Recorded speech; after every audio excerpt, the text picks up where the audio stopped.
ಆತ್ಮೀಯ ವಿದ್ಯಾರ್ಥಿಗಳೇ, ನಿಮಗೆಲ್ಲರಿಗೂ ಶ್ರೀ ಕಾಮಾಕ್ಷಿ ಟ್ಯುಟೋರಿಯಲ್ಗೆ ಸ್ವಾಗತ. ಇವತ್ತು ನಾವು ತ್ರಿಕೋನಮಿತಿ ಅಂದರೆ ಟ್ರಿಗ್ನಾಮೆಟ್ರಿ ಒಳಗೆ 2 ಮಾರ್ಕ್ಸಿಗೆ 3 ಮಾರ್ಕ್ಸಿಗೆ 4 ಮಾರ್ಕ್ಸಿಗೆ ಯಾವ ರೀತಿ ಕ್ವಶನ್ಸ್ ಕೇಳ್ತಾರೆ, ಇಂಪಾರ್ಟೆಂಟ್ ಕ್ವಶನ್ನ ಡಿಸ್ಕಸ್ ಮಾಡೋಣ.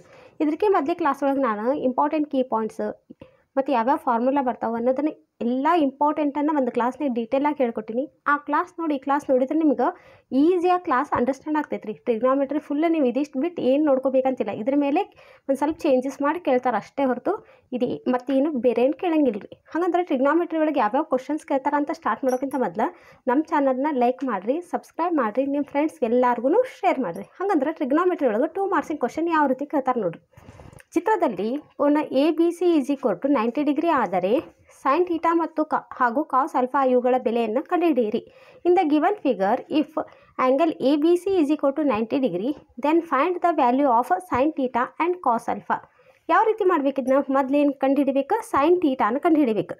ಸೈನ್ ಥೀಟಾ ಅಂದ್ರೆ ಏನು ಹೇಳ್ಕೊಟ್ಟಿದ್ಯಾ, ಸೈನ್ ಥೀಟಾ ಇಲ್ಲಿ ಐತಂದ್ರೆ ಅದರ ಅಭಿಮುಖ ಬಾಹು ಬಾಗ್ಲೆ ವಿಕರ್ಣ. ಅಭಿಮುಖ ಬಾಹು ಏನೈತ್ರಿ, ಎ ಬಿ ಡಿವೈಡೆಡ್ ಬೈ ವಿಕರ್ಣ ಎ ಸಿ. ಎ ಬಿ ಅಂದರೆ ಇಷ್ಟು 1, ಬಾಗ್ಲೆ ವಿಕರ್ಣ ಅಂದ್ರೆ 2. ಇದು 1 ಕೊಟ್ಟಾರ, ಇಲ್ಲಿ 2 ಕೊಟ್ಟು ಇಷ್ಟು. ಅದೇ ರೀತಿ ಕಾಸ್ ಆಲ್ಫಾನ್ ಕಂಡಿಡಿ ಅಂದಾರ. ಆಲ್ಫಾ ಕೋನ ಇಲ್ಲೈತಿ, ಕಾಸ್ ಕೇಳ್ಯಾರ. ಕಾಸ್ ಅಂದ್ರೆ ಪಾರ್ಶ್ವಬಾಹು, ಇದೇ ಅಭಿಮುಖ ಬಾಹು ಆಕೈತಿ, ಇದರ ವಿಕರ್ಣ, ಇದು ಪಾರ್ಶ್ವಬಾಹು. ಪಾರ್ಶ್ವಬಾಹು ಏನೈತಿ, A B divided by A C. ಹೌದಾ, ಎ ಬಿ ಅಂದ್ರೆ 1 ಬಾಗ್ಲೆ 2. ಇಷ್ಟು ನೋಡ್ರಿ, ಇಷ್ಟು ಈಸಿ ಕ್ವಶನ್, 2 ಮಾರ್ಕ್ಸಿನ ಕ್ವಶನ್ ರೀ ಇದು. ನೆಕ್ಸ್ಟ್ ಮತ್ತೆ 2 ಮಾರ್ಕ್ಸಿಗೆ ಯಾವ ರೀತಿ 3 ಮಾರ್ಕ್ಸಿನ ಕ್ವಶನ್ ರೀ ಇದು. ನೆಕ್ಸ್ಟ್ ಏನು ಕೇಳಾರ, square root of 1 plus cos A divided by 1 minus cos A is equal to cosec A plus cot A ಎಂದು ಸಾಧಿಸಿ. Prove that square root of 1 plus cos A divided by 1 minus cos A is equal to cosec A plus cot A. ಯಾವ ರೀತಿ ಮಾಡಬೇಕು, first ಯಾವಾಗೂ ಏನಾರ ಸಾಧಿಸ್ರಿ ಅಂತ ಕೊಟ್ಟರೆ L H S ಅನ್ನು ಬರ್ಕೊಳೋದು. ಎಲ್ ಎಚ್ ಎಸ್ ಅಂದರೆ ಎಡಭಾಗ ಏನೈತಿಲ್ಲ, square root of 1 plus cos A divided by 1 minus cos A. Next ಏನು ಮಾಡಬೇಕು ಗೊತ್ತಾ, ಇದು ಹೆಂಗೈತೆ ಹಂಗೆ ಇಟ್ಕೊಳೋದು. 1 ಪ್ಲಸ್ ಕಾಸ್ ಎಕ್ಕೆ 1 ಪ್ಲಸ್ ಕಾಸ್ ಎ ಹಂಗೆ ಇಟ್ಕೋರಿ, ಡಿವೈಡೆಡ್ ಬೈ 1 ಮೈನಸ್ ಕಾಸ್ ಎಕ್ಕೆ 1 ಮೈನಸ್ ಕಾಸ್ ಎ ಹಂಗೆ ಇಲ್ಲಿ ಮೇಲೆ ಮತ್ತು ಕೆಳಗೆ 1 ಪ್ಲಸ್ ಕಾಸ್ ಎ ಇಲ್ಲಿಂದ ಗುಣಿಸೋಣ. 1 ಪ್ಲಸ್ ಕಾಸ್ ಎ ಅವಾಗಿಲ್ಲಿ ಇಲ್ಲಿ 1 plus cos A into 1 plus cos A ಅಂದರೆ ಏನಾಕೈತಿ, 1 plus cos A whole square divided by ಇಲ್ಲಿ ನೋಡ್ರಿ, ಇದು A plus B into A minus B. A plus B into A minus B ಸೂತ್ರ ಏನು ರೀ, A square minus B square ಅಂದರೆ ಇಲ್ಲಿ 1 square minus cos square A. ಹೌದಾ, ಈಗ ನೆಕ್ಸ್ಟ್ ಏನು ಮಾಡೋಣ ಅಂದ್ರೆ square root of 1 plus cos A whole square divided by 1 square ಅಂದ್ರೆ 1 minus cos A whole square ಅಂದ್ರೆ ಕಾಸ್ ಸ್ಕ್ವೇರ್ ಎ. ನಿಮ್ಗೆ ಒಂದು ಸೂತ್ರ ನಿನ್ನೆ ಕ್ಲಾಸ್ನೊಳಗೆ ಹೇಳ್ಕೊಟ್ಟಿದ್ದೆ, sine square A plus cos square A is equal to 1. ಹಂಗಂದ್ರೆ ಸೈನ್ ಸ್ಕ್ವೇರ್ ಐತಿ ಅಲ್ಲಿ ಹೆಂಗೈತೆ ಹಂಗೆ ಬರಿತೀನಿ, ಈಸ್ ಈಕ್ವಲ್ ಟು 1 ಈ ಪ್ಲಸ್ ಎ ಕಾಸ್ ಸ್ಕ್ವೇರ್ ಈ ಕಡೆ ಬಂದ್ರೆ cos square 1 minus cos square A. ಹಂಗಂದ್ರೆ 1 ಮೈನಸ್ ಕಾಸ್ ಸ್ಕ್ವೇರ್ ಅಂದರೆ ಏನಂತ ಸೈನ್ ಸ್ಕ್ವೇರ್ ಎ. ಇಲ್ಲಿ ಏನು ಮಾಡ್ತೀನಿ ಅಂದ್ರೆ ನಾನು square root of 1 plus cos A whole square ಹೆಂಗೈತಿ ಹಂಗೆ ಬರಿತೀನಿ. ಕೆಳಗೆ ಏನೈತಲ್ಲ 1 ಮೈನಸ್ ಕಾಸ್ ಸ್ಕ್ವೇರ್ ಇರೋ ಜಾಗದಾಗ ನಾನು ಸೈನ್ ಸ್ಕ್ವೇರ್ ಎ ಬರೀಬೋದಲ್ಲ, ಯಾಕಂದ್ರೆ sine square A is equal to 1 minus cos square A. ಈಗ ನಾ ಏನು ಮಾಡ್ತೀನಿ, ಈ ಸ್ಕ್ವೇರ್ ರೂಟನ್ನು ಈ ಸ್ಕ್ವೇರ್ನ ಕ್ಯಾನ್ಸಲ್ ಮಾಡ್ಕೊತೀನಿ. ಅವಾಗ ಇಲ್ಲಿ ಏನು ಬರ್ತೈತಿ, 1 plus cos A divided by sine square A ಇದ್ದಿದ್ದು ಸೈನ್ ಎ. ಈಗ ಇದನ್ನು ಹೆಂಗೆ ಬರಿತೇನೆ ಅಂದ್ರೆ 1 divided by sine A plus cos A divided by sine A. ಹೌದಾ, ಈಗ ಏನಾಕೈತೆ ನೋಡ್ರಿ, ಇದು 1 ಬೈ ಸೈನ್ ಎ ಅಂದ್ರೆ ಏನು ಹೇಳ್ಕೊಟ್ಟಿದ್ದೀರಿ ನಿನ್ನೆ ಕ್ಲಾಸ್ನಾಗ, cosec A plus cos A divided by sine A ಅಂದ್ರೆ ಕಾಟ್ ಎ.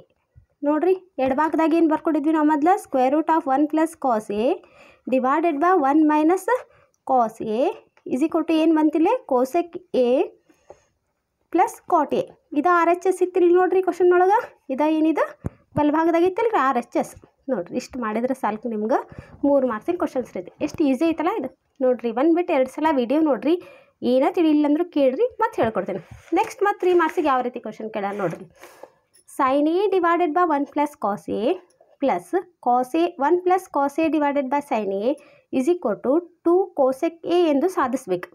ನೋಡಿರಿ, prove that sin a divided by 1 plus cos a plus 1 plus cos a divided by sin a is equal to 2 cosec a. ಇದು ಯಾವ ರೀತಿ ಮಾಡೋಕೆ, ಇದು same L H S ಎಡಭಾಗ ಹಚ್ಕೋಬೇಕು. L H S ಏನೈತ್ರಿ, sin a divided by 1 plus cos a plus 1 plus cos a divided by sin a. ಹಚ್ಕೊಡ್ವಿ. ಈಗ ಇಲ್ಲಿ ಏನು ಮಾಡೋನು, ಲಸ ತೆಗೋನು. ಲಸ ಅಂದರೆ ಇಲ್ಲಿ 2 3 ಕೊಟ್ಟಿದ್ರೆ ಲಸ ಏನು ಬರ್ಕೊತಿದ್ರಿ, 2 × 3 ಬರ್ಕೊತಿದ್ರಿ ಇಲ್ಲಿ. ಈಗ ಇಲ್ಲಿ 1 + cos A × sin A, 1 + cos A × sin A. ಇಲ್ಲಿ 2 ಇಲ್ಲಿ 3 ಇತ್ತಂದ್ರೆ ಈ 3ರಲ್ಲಿ ಇಲ್ಲಿ ಗುಣಿಸಿದ್ರಿ, ಈ 2ರಲ್ಲಿ ಇಲ್ಲಿ ಗುಣಿಸಿದ್ರಲ್ಲ, ಹಂಗೆ ಈ sin A ಈ sin A ಗುಣಿಸಿದ್ರೆ sin square A plus 1 + cos A 1 + cos A ಅಂದ್ರೆ 1 + cos A whole square. Next ಏನು ಮಾಡಿರಿ, ಈ sin ಸ್ಕ್ವೇರ್ ಇದು ಹೆಂಗೈತೆ ಹಂಗೆ ಇಡ್ರಿ.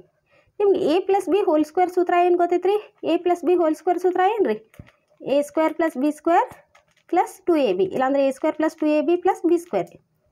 ಹೌದಾ. ಈ ಇದನ್ನು ಇಲ್ಲಿ ಅಪ್ಲೈ ಮಾಡಿರಿ. 1 + cos A 1 + cos A hole square ಅಂದ್ರೆ 1² + cos square A plus 2 × 1 × cos A divided by ಇದು ಹೆಂಗೈತೆ ಹಂಗೆ ಇಡ್ರಿ, 1 + cos A × sin A.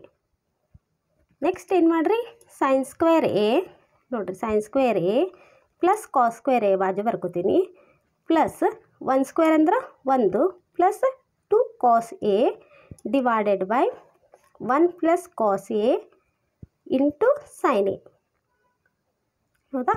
Next ನೋಡಿರಿ, sin square A + cos square A ಆಗಲೇ ಏನು ಕೊಡಿದೆ, sin square A + cos square A ಅಂದ್ರೆ 1 plus ಈ 1ಕ್ಕೆ 1 ಹೆಂಗೈತೆ ಹಂಗೆ ಹಚ್ತೀನಿ, plus 2 cos A divided by 1 + cos A × sin A. Next ಏನು ಮಾಡ್ತೀನಿ ಗೊತ್ತಾ, 1ಕ್ಕೆ 1 ಕೊಡಿಸಿದ್ರೆ 2 2 cos A divided by 1 + cos A × 1 + sin A easy ಕೊಟ್ಟು ಇಲ್ಲಿ 2 2 ಕಾಮನ್ ಇತ್ತು, 2 ತೆಗಿತೀನಿ, 1 + cos A divided by 1 + cos A × sin A. ಹೌದಾ. ಈ 1 + cos A 1 + cos A cancel ಆಯ್ತು, ಉಳಿದಿದ್ದೇನಿಲ್ಲ 2 ಮೇಲೆ 2 ಅಂಶದೊಳಗೆ ಡಿವೈಡೆಡ್ ಬೈ sin A. ಹೌದಾ. ಇಲ್ಲಿ ನೋಡ್ರಿ 2 2 ಹಂಗೆ ಇಡ್ರಿ, ಇದನ್ನು ಹೆಂಗೆ ಇಡೋನು, sin A ಐತಲ್ಲ 1 divided by sin A. 1 divided by sin A ಅಂದ್ರೆ ಏನು ರೀ, 2 cosec A. ನೋಡಿರಿ ಇದು ಇಲ್ಲೇನೈತಿ, ಎಲ್ಲ ಎಡಭಾಗದಾಗ ಏನೈತಿ ನಮ್ಮದು, sin A divided by 1 + cos A plus 1 + cos A divided by sin A is equal to ಏನು ಬಂತು ನಮಗಿಲ್ಲಿ, 2 cosec A. ಇದು ಏನಿದೆ ಬಲಭಾಗ RHS. ನೋಡಿರಿ ಇಷ್ಟು ಸಿಂಪಲ್ ಕ್ವಶನ್ ಇದೆ. ಇದು 3 ಮಾರ್ಕ್ಸಿಗೆ, ಇದಿಷ್ಟು ಮಾಡಿದ್ರೆ ನಿಮ್ಗೆ 3 ಮಾರ್ಕ್ಸಿನ ಕ್ವಶನ್. ನೆಕ್ಸ್ಟ್ ಹಂಗಂದ್ರೆ ಇದ್ರೊಳಗೆ 4 ಮಾರ್ಕ್ಸಿನ ಕ್ವಶನ್ ಯಾವ ರೀತಿ ಕೇಳ್ಯಾರ ನೋಡ್ರಿ. ಚಿತ್ರದಲ್ಲಿ ಸಮತಟ್ಟಾದ ನೋಡ್ರಿ, ಚಿತ್ರದಲ್ಲಿ ಸಮತಟ್ಟ 4 ಮಾರ್ಕ್ಸಿಂದ್ರಿ ಇದು ಕ್ವಶನ್. ಚಿತ್ರದಲ್ಲಿ ಸಮತಟ್ಟಾದ ನೆಲದ ಮೇಲಿರುವ ನೇರವಾದ ಕಂಬದ ತುದಿಯಿಂದ, ಡಯಾಗ್ರಾಮ್ ಅವರ ಕೊಟ್ಟಾರ, ತುದಿಯಿಂದ ನೆಲದ ಮೇಲಿನ ಒಂದು ಗೂಟಕ್ಕೆ 20 ಮೀಟರ್ ಉದ್ದವಿರುವಂತೆ ಒಂದು ಹಗ್ಗವನ್ನು ಬಿಗಿದು ಕಟ್ಟಲಾಗಿದೆ. ಹಗ್ಗವು ನೆಲದೊಂದಿಗೆ 30 ಡಿಗ್ರಿ ಕೋನವನ್ನು ಉಂಟು ಮಾಡಿದೆ. ಒಬ್ಬ ಸರ್ಕಸ್ ಕಲಾವಿದನು ಈ ಹಗ್ಗವನ್ನು ಹತ್ತಿ ಕಂಬದ ತುದಿಯನ್ನು ತಲುಪಿ ಅಲ್ಲಿಂದ ಅವನು ಅದೇ ನೆಲದ ಮೇಲೆ ನೇರವಾಗಿ ನಿಂತಿರುವ ಮತ್ತೊಂದು ಕಂಬದ ತುದಿಯನ್ನು ವೀಕ್ಷಿಸಿದಾಗ ಉಂಟಾಗುವ ಉನ್ನತ ಕೋನವು 60 ಡಿಗ್ರಿ ಆಗಿರುತ್ತದೆ.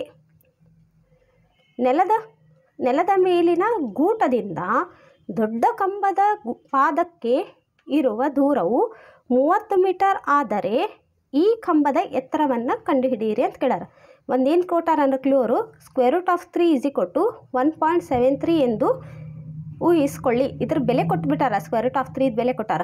ಇನ್ the given figure a rope is tightly stretched and tied from the top of the vertical pole to a peg on the same level ground such that the length of the rope is 20 meter and the angle made by it with the ground is 30 degree. A circus artist climbs the rope, reaches the top of the pole, and from there he observes that the angle of elevation of the top of the another pole on the same ground is found to be 60 degree. If the same ground is found to be 60 degree, if the distance of the foot of the longer pole from the peg is 30 degree, then find the height of this pole. Height of the pole find out ಮಾಡಬೇಕು. height of the pole ಅಂದ್ರೆ CD ಎಷ್ಟೈತೆ ಅನ್ನೋದನ್ನು find out ಮಾಡಬೇಕು. ಹೆಂಗೆ ಮಾಡ್ಬೇಕಂತ ನೋಡೋಣ. ಇದನ್ನ first ನೋಡಿರಿ ಕ್ವಶನ್ ಎಲ್ಲ ನೋಡ್ಕೊಂಡ್ರಲ್ಲ. ಈಗ ನೋಡಿರಿ ಇದನ್ನು ಯಾವ ರೀತಿ ಮಾಡ್ಬೇಕಂದ್ರೆ ಈ ಡಯಾಗ್ರಾಮ್ನ ಇನ್ನೊಮ್ಮೆ ತೊಗೋಬೇಕು. ನಾನು ಸಣ್ಣದಾಗಿ ತೊಗೋತೀನಿ ಅಂದ್ರೆ ನಿಮ್ಗೆ ಈಸಿ ಆಗ್ತೈತಿ ಹೇಳಕ್ಕೆ. ಇಲ್ಲಿ ನೋಡಿರಿ ಫಸ್ಟ್ ಏನಿಲ್ಲಿ ಓ ಐತಿ ಹೌದಾ, ಇದು ಸಮತಟ್ಟಾದ ನೆಲ ಐತಿ ಹೌದಾ. ಇಲ್ಲಿಂದ ಇದು 30 ಡಿಗ್ರಿ ಕೋನ ಉಂಟು ಮಾಡ್ತೈತಿ. ಈ ಪಾಯಿಂಟ್ ಬಂದಮೇಲೆ ಇಲ್ಲಿಂದ ಏನಾಗ್ತೈತಿ ಇದು 60 ಡಿಗ್ರಿ ಕೋನವನ್ನು ಉಂಟು ಮಾಡ್ತೈತಿ. ಇಲ್ಲಿ ಏನೈತಲ್ಲ ಇದು 60 ಡಿಗ್ರಿ ಐತಿ. ಇದು ಎ, ಇದು ಬಿ, ಇದು ಓ, ಇದು ಸಿ, ಇದು ಇ, ಇದು ಡಿ. ಈ ಕೆಳಗಿಂದ ಏನಿದು ಸಮತಟ್ಟಾದ ನೆಲ ಇದು ಹೌದಾ, ಸಮತಟ್ಟಾದ ನೆಲ ಹೌದಾ.